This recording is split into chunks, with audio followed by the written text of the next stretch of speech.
Hello, everyone, and welcome to another episode of Optimizing Your Success. I am Dr. Ruth Gotian, and we are here with the Mentor Project's high achieving crew. And we have a guest that I have been waiting a long, long time to get on the show because I think she is an incredibly fascinating woman with a career that is the envy of many, and I find it absolutely fascinating. I could listen to her all day, and we're not going to do all day, but we'll definitely do for a brief moment, a few brief moments that you get to hear about the incredible Gillian Sorensen. Now, with me today, before we really introduce Gillian, I want you everyone to meet yet again the high achieving crew, starting with the CEO of the Mentor Project, Dr. Debbie Heiser, and Janice Lintz, the #1 change maker in the world, and Susie Katz, an incredible photographer, and Bruce Wiley, a writer, a journalist, a professor, a systems modeler, and our digital health expert, Devin Harris, of course, the 3-time Olympian and original member of the Jamaican bobsledding team. And I'm Dr. Ruth Gotian. I study extreme high achievers, and I am the author of the book, The Success Factor, which many people who are on this screen in front of you are actually in. Without wasting another minute, I would love to introduce everyone to my friend, Gillian Sorensen, who was the Assistant Secretary General for External Relations in the United Nations. Yes, that United Nations. What she knows, what she's heard, what she's experienced is something that books are written about. And I am really honored that she is spending her Monday night with us so that we can get a glimpse into it. Welcome, my friend. Welcome. Thank you. I'm so glad to be here. How are you? I'm well. Like everyone, I'm hoping this pandemic will end soon, but we've survived, and I'm eager to get back to life as normal. Yes, wonderful. Now, you have had quite the career, and we're excited as we start to talk about it. I'm hoping everyone who's watching can just type in where you are watching from. That would be really, really cool to see. So, Gillian, tell us your story. Where are you from? You are not a New Yorker No, originally. Where are I you from? I have Midwestern roots. I grew up in Michigan, in my father's hometown, Grand Rapids. Nice place to grow up. Rather conservative, but back in that day, very innocent childhood, happy childhood, good public school. Went to school there through high school, and then went east to Smith College in Massachusetts, and on from there. And But but you did a little something special in college. You didn't do all 4 years at Smith. well, yes, in college I did spend my third year in France. I was a French major. I lived in France and lived with French families and studied at the Sorbonne. And I would say one other point about growing up in Michigan. It sounds very Middle West, but I had an adventurous grandmother. She had never gone to college. She had never left the country. But after she was widowed rather young, she decided she was going to see the world. And on 2 occasions, she took me when I was 14 and 16, once on a trip to the South Pacific and back Ooh, by ship. wow. Wow. Freighters, really. It's not the Carnival Cruise Line, but by freighters, stopping at Hawaii, Fiji, Samoa, New Zealand, Australia, and then all the way back again. It was nearly 8 weeks on ship with the most unusual passengers from all over the world. And a second time, she took me to South America, going down from New Orleans all the way down the coast, flying across from Buenos Aires to Santiago and up the East Coast through the Panama Canal and back. I mention those just to say that whatever Michigan offered, those trips just opened my eyes to a larger world. And as a young girl in a situation where there weren't many young people, I learned how to talk with all kinds of people, elders mostly. And I really believe those travels had a big impact on what I became in my later life. Wow, that is beautiful. I was just, we have this private chat here with the people who are who are on the panel, and I just wrote there, I said, I want to be that kind of grandma one day, to really open up the world, right, of the next generation. And that was really a great launching pad for you, because you went on these two incredible trips with your grandmother. You studied in France for a year during college, and then you did something probably even braver. You moved to New York alone. Tell us about that Well, move. I knew I wouldn't go back to Michigan. I wanted to swim in a bigger pond. And I Mm. had some measure of confidence, unearned perhaps, but I thought I can do that. And yes, I did come to New York. There were a few classmates who were also here, but I really didn't know anybody. But within 2 weeks, I found a job. I found an apartment. I still remember the apartment, and and not a bad one, quite okay. Was $175 a month, and the first year I had a roommate, so we split it. And A little more expensive these days. a little, Just a and little. and I began to work in television news and television production for some years, and that was the start of my life. Just getting acquainted with this great city, really inspired by the energy and the diversity and the mix of professions and backgrounds. And almost from the beginning, I loved New York. Wow. And I think New York definitely loved you back. Before we continue, I want to say hello to our friends, mostly in the tri-state area tonight. We have Margaret from New York, and Seppi from New York, and Arlene from New Jersey. Hello, everyone. And thank you for joining in. So, Gillian, after you moved to New York and found that apartment for $175 a month, which you split with your roommate, Mm-hmm. what happened? What got you to stay? Um, it never occurred to me to leave. I just, I thought I'll figure it out. I'll find my way. Um, I regret that I didn't go straight away for an advanced degree, but I was working, I was earning my living, I was paying my expenses. I was a young, carefree 20-something girl dating different guys, um, learning something about who I didn't want to be, and Mm. what was meaningful to me. I was also I had always danced, done ballet and tap and modern dance, and so I began discovering the cultural life in New York. Of course, the City Ballet and American Ballet Theater, and I took dance class every week and a acting class every week, and all of that was just, it was time to mature and to explore myself, and to get my feet on the ground as a young adult who was making my way. Wow. And you did. And then you met a guy. I dated a lot of guys, but I met someone quite special and knew very quickly that we had a connection, and that was the man who became my husband, Ted Sorensen. He was also from the Middle West, from Nebraska. He had also grown up with fathers who were lawyers and active in politics. He also, as I did, cared a great deal about history and the value, the importance of words, how you say and what you say it. He loved history, he loved poetry, he loved speech writing, and he was, even though he was 15 years older than I, but he was already quite known as the speechwriter for John F. Kennedy from a very early age, in his 20s, and worked for JFK until the assassination, to the last day. And then he came to New York and was practicing law when I met him. So we drew together, came to know each other, and married about a year and 3 months later. But both of us were transplanted Midwesterners, now here in New York. For a couple of years, I was working, my energy was really devoted to Ted and his political aspirations. And he ran for Senate, and that didn't fly.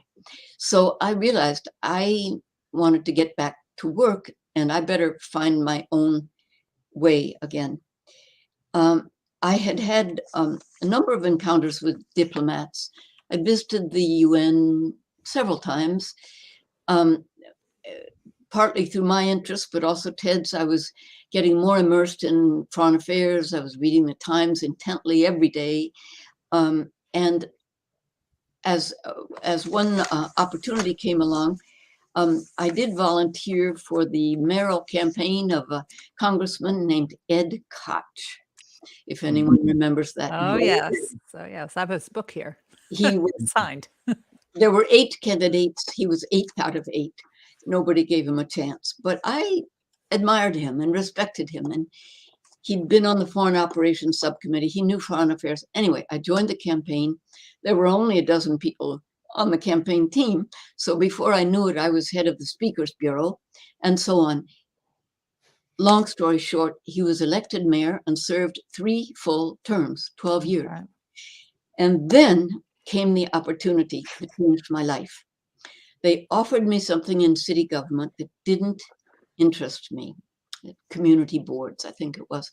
And I said to the mayor, "Sir, would you consider appointing me to the office of the New York City Commission for the United Nations and Consular Corps?" That was the city's liaison office with 30,000 diplomats. Now, And Gillian, hold on there for 1 second, because at that time, to go up and to ask the mayor or ask anyone for what you want, that's a big deal. And I know you're rushing through it, but that's a pretty big deal to even today to it, go up to somebody in a position of power and ask for what you want. And it you was, knew to do that. but I knew I'd done some background research. I knew about that office. I mean, there are huge agencies in the city government. I wouldn't have had any capacity there, but I knew what this office did, and it interested me very much. And I remembered what my mother would say. She'd say, "What's the worst they can say?" Mhm. No. Well, I thought to myself, so he'll say no. But he said, he was on his way out the door and he said, "Why are you interested? They're not doing much." And I said, "That may be so, but I think they're missing an opportunity." And he said, "Well, if you think so, do a note for me." Overnight, I wrote a 2-page memo. And on the basis of that memo, I got the job. And I Wow. did it for all 12 years of his mayoralty. And I loved that job. I came to know the diplomatic community. We did casework and problem solving. We were, in today's terms, bridge builders, building bridges, not walls, between New Yorkers and this unique community. The mayor was interested and most of the time supportive. He gave me a lot of leeway. And at the end of that 12 years, my job ended also when the mayor's did. And I was then recruited into the UN Secretariat, the headquarters, by then Secretary General Boutros-Ghali. So let's just pause there a minute. So you got a call one day from Secretary General Boutros-Ghali and said, "Gillian, I want you to come over here." Well, over the 12 years at the Commission for the UN, um, I, the diplomatic community came to know me. And actually, the New York Times did one profile once, and the title of it was "The Diplomat's Diplomat." Yes. And so I knew a lot of them. I knew what the issues were, and I had immersed myself in UN history and all the issues coming up at that time in the workings of the various departments and the rankings of the officials and the issues that some, especially small new countries, had when they were just arriving in New York. I was just up to here with all of that. To me, it was fascinating. My constituency, my turf was global, but the constituency, did I say that right? My turf was local, but my constituency was global. Oh, I love And the Secretary General or his staff knew of my work. So the call from his chief of staff said, would I come in for a conversation? And sometimes I would put things to Ted, my husband. I said, do you think I should go? And he said, of course you should go. It never hurts to have a conversation. And Love that. and I did. And they offered or asked if I would join their team in a senior post as Assistant Secretary General. Wow. So first of all, I want to continue this. I do want to say hello to Tina from California. And Margaret brought up a great point when you went up to Mayor Koch when you asked for what you wanted. And she said, ask and you shall receive. That comes true. Absolutely. And now you went to work at the United Nations at an incredible time. And we had a conversation about this that you knew instantly that this was the right place for you. Yeah. You just knew. I had known it from early on in my years working at the Commission for the UN. This work, this community, absolutely committed to making a better world, was where I wanted to be. I was inspired by the diversity. We were of every background, race, religion, nationality, but we shared a common cause. And that included peace and development and human rights and humanitarian relief and the health of women and safe birth and on. And we were just connected in that way that just overrode any other differences we might have from our backgrounds. And I loved that. Gillian, I'm looking at your face now as you're speaking. And I do this often when I talk to people, because one of the things that's so true about high achievers is that they found not just what they're passionate about, they found their calling. This is what they were put on this earth to do. And whenever I talk to people, and I know that we've hit on what that is, because I call it the face lights up moment. And you started talking about that. Your whole demeanor changed. Your face just lit up. Still, all these years later, you're talking about it with this great love and passion for what you did. And that's still so evident now. And that's beautiful to see. Well, I thank you. It is true. It became my passion and my life's work. I'm fully aware of the shortcomings of the UN, but I just believed that it mattered, not just to the world at large, but that it mattered to the United States. Yeah. Even superpowers need friends. Yeah. And over the course of the years, I met and worked with hundreds of diplomats, with, I believe, 12 different US ambassadors to the UN. Wow. And every day was interesting and challenging.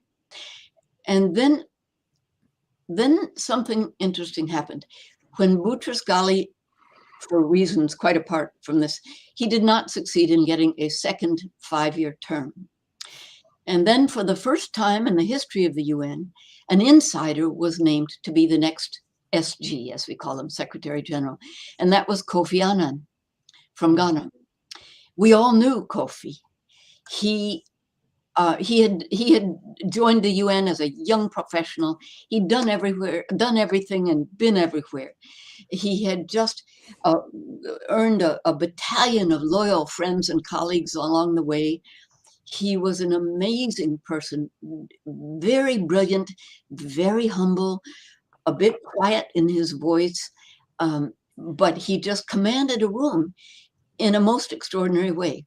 And Kofi Annan asked me to be on his transition team and then to be Assistant Secretary General under his leadership. And he was SD for the next 10 years. So I went from one Secretary General to the next. The two were very, very different personalities. That's a story in itself. But Kofi Annan and I, well, I shouldn't, maybe this is not the right word, but I felt as though we bonded. We had very much a similar view of how to work, where to go.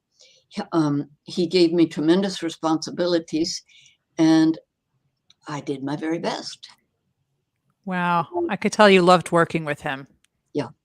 Wow. And So Seppi is asking, Seppi from New York, she's asking if you can give an example of a challenging bridge building experience that you faced, and if you were able to succeed, if so, how?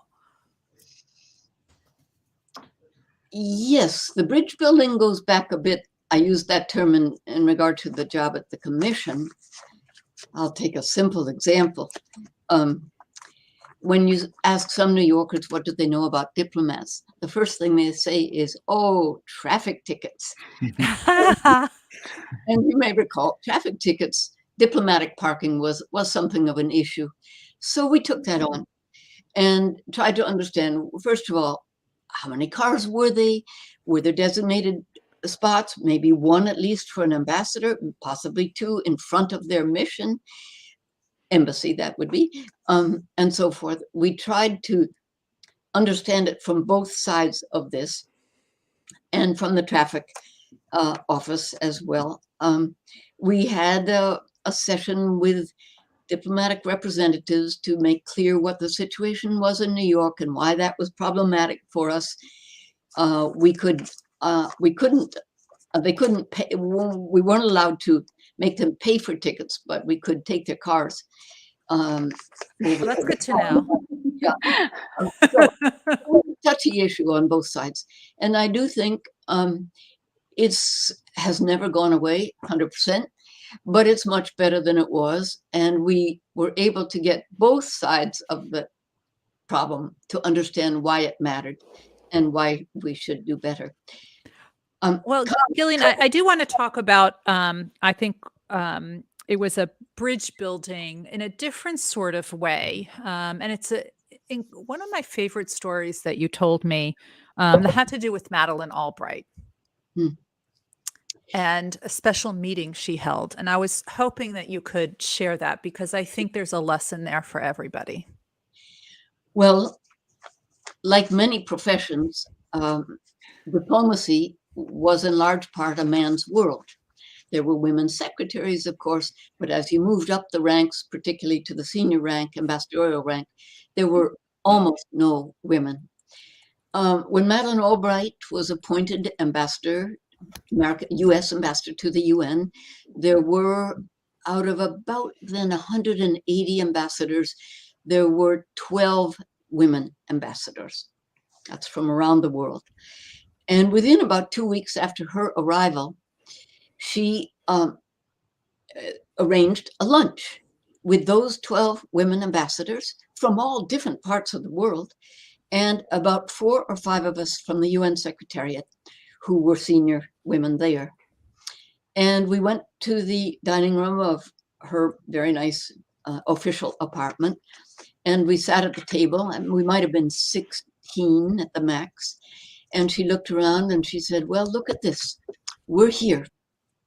And we had the most interesting discussion over lunch, connected, of course, by the issue of being women in the diplomatic world, but differentiated by all the various governments and political systems that we represented.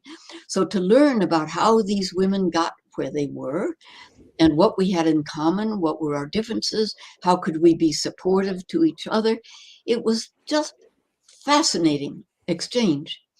And that launched a custom, I might say, that over the years, about every 6 weeks, a different woman ambassador would host a lunch, would invite the other women to come, and the conversation continued. Today, I'm glad to say, it's quite a lot better. There may be, out of now 193 ambassadors, there may be almost 55 women. So that's a big improvement. But when Madeleine Albright came, it definitely wasn't the case, and I give her credit, full credit.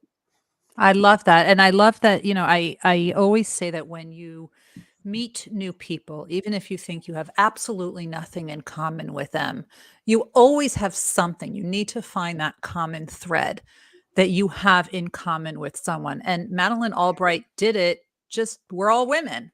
Yeah. That was it. That was the common thread. Sure. And I love that it also created this movement to really foster relationships and have other people host and really get to know people on a personal level. I think that's beautiful. Go ahead. I want to add one more thing.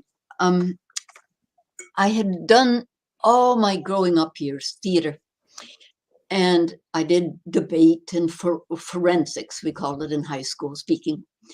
And as time went on in my UN work, more and more I was called upon to give a talk. It might be for 12 people around a table. But over time, this grew, and I began to discover that I had a capacity to engage an audience, to make the case, to be an advocate, a teacher in a way, but hopefully not a boring way. What I wanted to do was put a face on the United Nations. And I would often speak telling stories about people I worked with, and about the work we did and what was at stake and why it mattered. And over time, I gave, not exaggerating, over 1,000 speeches. Wow. To every kind of group you can imagine in Washington and all across this country. The largest group I spoke to was 22,000 people, which was Rotary International in Bangkok. I enjoyed the speaking. And what it says to me is that certainly in the diplomatic world, where words matter, it just brought it home. And maybe this is true for any profession. What you say and how you say it makes a difference. And if you can find your voice, and of course, behind your voice is the knowledge or experience that you're talking about, you have an amazing opportunity to inform and inspire. Oh, that's so true. And I think that's what Devin does when he talks and he inspires when he gives all the keynotes, and Bruce does that as well with all of his writing as well. And all the interviews that Janice is doing. I mean, I could go on with every single person here, but Susie, I know that you wanted to ask Gillian a question. Hi, Gillian. Hi. Hi. We've known one another for many years, and I've always known you to be very soft-spoken. How do you deal with outsized personalities that may not respect you because you're a woman or try to be overbearing? And how do you deal with that internally as well? Well, I don't like combat. I'm in the diplomatic world, so words are my weapon. There were one or two people in the senior staff, one in particular, who I remember quite well, who had some issues. We had some differences about something that was being done. And I just tried to gather my nerve. It was not my natural way, but I had to ask him to meet and sit down and literally to say, you're wrong. You're creating a real issue, a real problem by proceeding in this way. I've got to ask you to do it differently. And in this one case, he was not very cooperative, and I actually took it to the Secretary General finally. It's the one and only time I did that, because I thought what this person was doing was creating damage. And the SG understood exactly what I said. And he said to me, thank goodness, he said, Gillian, leave it to me. So nice. that I'm glad I confronted it first, but I was also relieved that the Secretary General took it from there. I love that. And I'm really curious to hear, so Janice is on this mission to go to every single country in the world. And if it's somebody who is always skirting the line with trying to be diplomatic, but also create enormous change with ripple effects, that's Janice. So I am curious what the two of you could possibly talk about once we go, offline one day. I think we're just going to leave the two of you in room for hours and hours, and I think we'll have world peace by then. But Janice, I know you wanted to ask a question as well. Oh, I could sit with talking to Gillian forever because I have like a whole list of questions. So Gillian, I've been to 139 UN countries. Wow, great. And 140 on my last one, and 195 countries, territories, unrecognized nations. So when you told your story about traveling with your grandmother, I love that because I too got my passion from my grandmother. Did and you? yes, and it's like I travel with her, with me still, and opening the world. So I'm curious, are you pre-pandemic? Are you traveling with your children or grandchildren? Absolutely, yes. I have just one daughter. She's grown now. I must say with pride, she was a Peace Corps volunteer for 2 years in Morocco at the edge of the Sahara Desert. Wow. Then she came back and went to law school. She's now a professor of law at Northwestern University. She and her husband have 3 children. And that's my only family. I only had the one daughter. So this is it. When I hear people say they have 18 cousins, I can hardly imagine. But I have taken both the elder and the middle grandchild on trips. With the elder daughter, we went to Italy. And with the grandson, this past summer, we went to Costa Rica. And in both cases, they were 13 years old, which to me is the ideal moment. There's an opening there before they're really into their teen years, when they're curious and they don't mind being with a grandparent. And we had quite an adventure. That's so cool. Very Yeah. cool. I recommend it for grandchildren. And when you're there directly, just you and the grandchild, it's a different relationship than when the parents are around or the other siblings. And they behave better. His mother said to him before we left, now his name is Hugh. Now, Hugh, you remember Nana is looking out for you, but you look out for Nana as well. And he did. Ooh, man about town. Okay. Debbie. When we went ziplining or climbing up the volcano and things like that, it was great.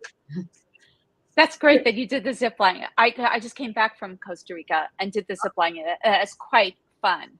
Yeah, indeed. Gillian, I have a question for you. What was the most meaningful impact that you were able to see made while you were at the UN? Something meaningful to you. Well, it was something where Kofi Annan and I talked and agreed 100%. And that was that the United Nations lived too much in, as they say, a bubble. Diplomats met other diplomats. They never connected with other people in New York. They never left the east side of Manhattan. And we both agreed that the United Nations, for it to fully succeed, needed a much broader understanding and support across the country, by students through model UNs, of course, but also by leaders in the business world, in the religious community, in civic leaders, non-governmental groups of all kinds, human rights and others like that. And that was one thing he designated to me, to begin to extend this outreach beyond the diplomatic bubble and connect with these leaders. And we did that and had some quite amazing conferences in the UN to bring very senior first-rank leaders from the business world or the religious world come to the UN, talk about what we're doing, why it mattered, how we could connect or support or assist each other.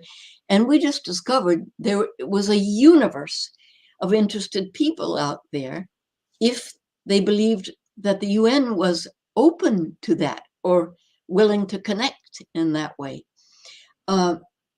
I hope that approach continues, but it seems to me not as much as it used to.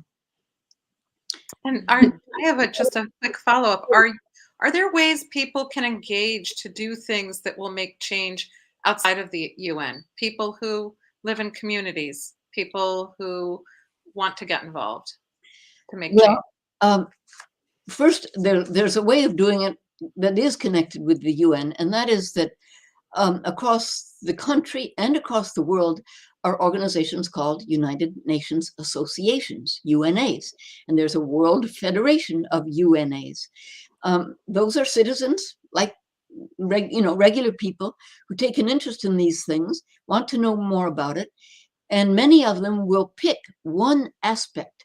Maybe it's a health issue, maybe it's to do with safe birth, or maybe it's something to do with human rights or such, and they become more expert in that. And then as an organization in their community, the UNA will try to act upon that, speak up, bring more people in. So I very much urge you to check. Goodness, across America, there must easily be well over 100 United Nations associations, and they're doing very interesting work, both on the student level and on the adult level.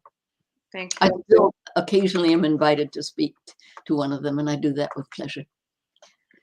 Oh, wow. I'm going to have to look that up. UNA, United Nations Associations. Exactly. Devin. There's also a very good UN website, un.org, that gives you a lot of that background too. Excuse me. Good. UN.org. Sam Stone behind the scenes, who is making us all look beautiful and making all these questions pop up. She will put that in the chat. Devin. Indeed. Congratulations on the amazing work you have been doing. And, as Ruth mentioned, you just light up whenever you talk about your work. I'm curious, though, because there have been so many thorny issues that the UN have had to deal with over the years, I'm sure during your time as well.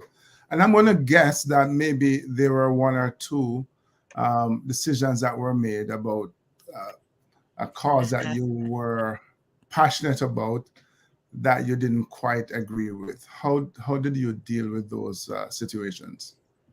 Well, there is one that still distresses me very much. As you know, we have peacekeeping operations. I think I want to be sure I get the number right. I think there are now 17 peacekeeping operations around the world. The peacekeepers are soldiers from various different countries who are volunteering their service for designated times. Mm-hmm. That means you have quite a mix of military training.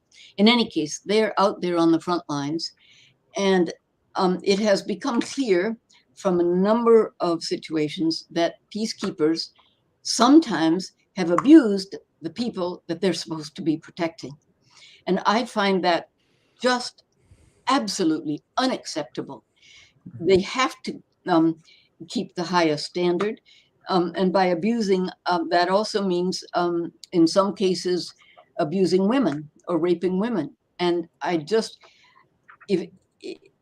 cannot stand that. And the rule is that any soldiers who do such things will be withdrawn and sent back to their home governments immediately, and the home government will address it.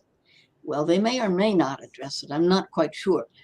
But I just think the peacekeepers, from the top to the most senior to the most junior, have to hold the highest standards of military behavior.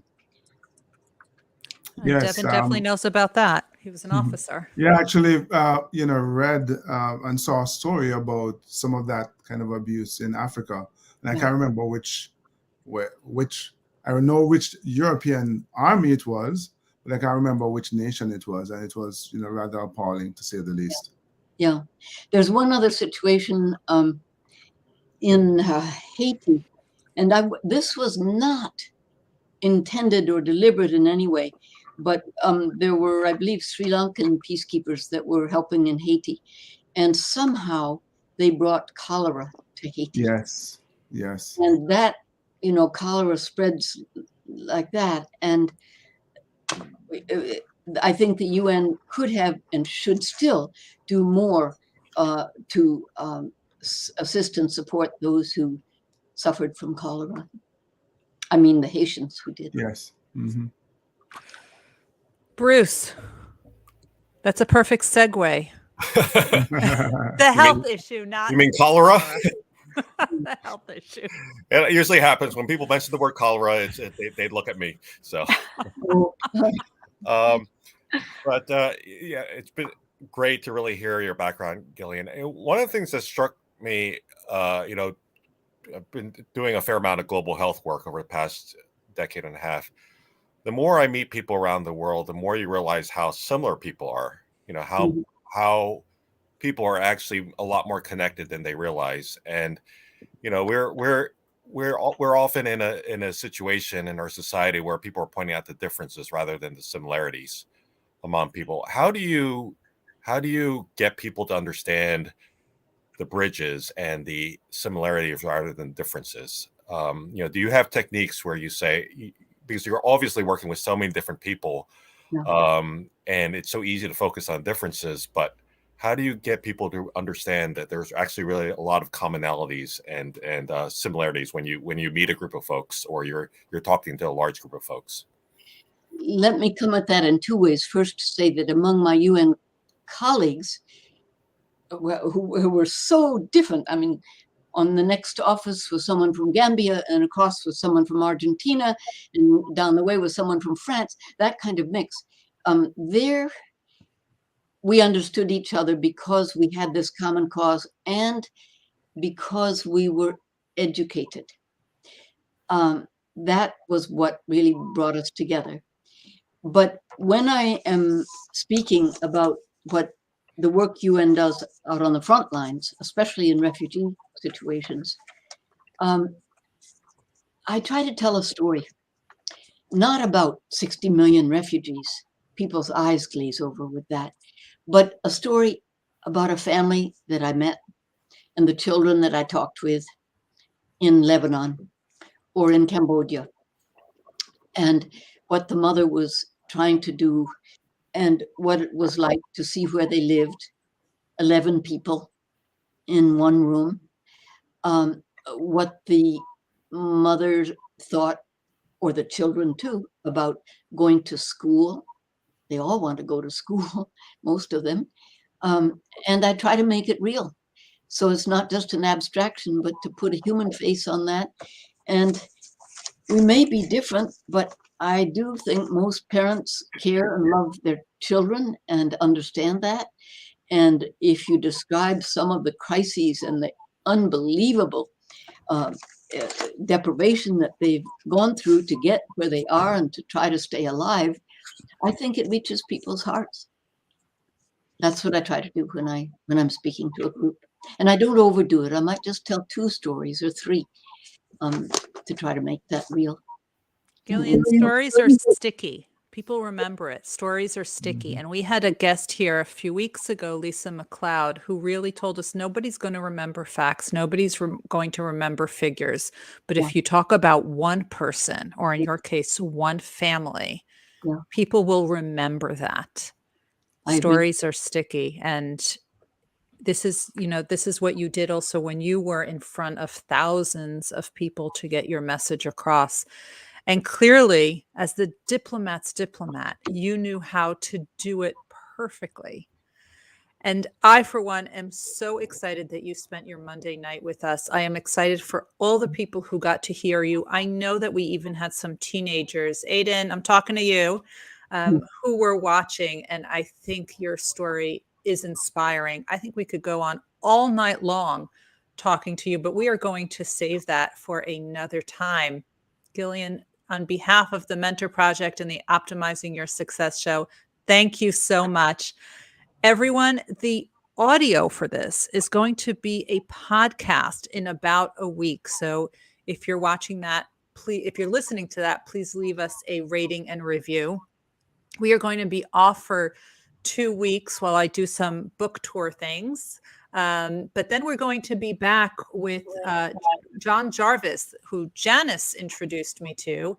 He was the former director of the National Park Service of the entire country.